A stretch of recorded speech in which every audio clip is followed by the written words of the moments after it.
ఈరోజు ఈ ఆనందాన్ని జాగ్రత్తగా ఇంటికి వెళ్ళి ఇంట్లో ఉండే కుటుంబ సభ్యులందరితో మీరు పంచుకుంటారు అని మిమ్మల్ని కోరుకుంటూ, మీరెప్పుడు ఇలా చల్లగా ఆనందంగా ఉండాలని ఆ దేవుడిని మనసారా కోరుకుంటూ సెలవు తీసుకున్నాడు.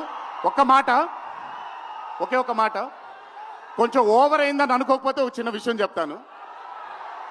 ఈరోజు చొక్కా వేసుకొని వచ్చాను. చొక్కాకి కాలర్ ఉంటుంది. దేవరా అనే చిత్రం రిలీజ్ లేట్ అయినా సరే రేపొద్దున మీ అందరూ గర్వంగా కాలర్ ఎగరేసుకునేలాగే ఆ చిత్రాన్ని మీకు అందించడానికి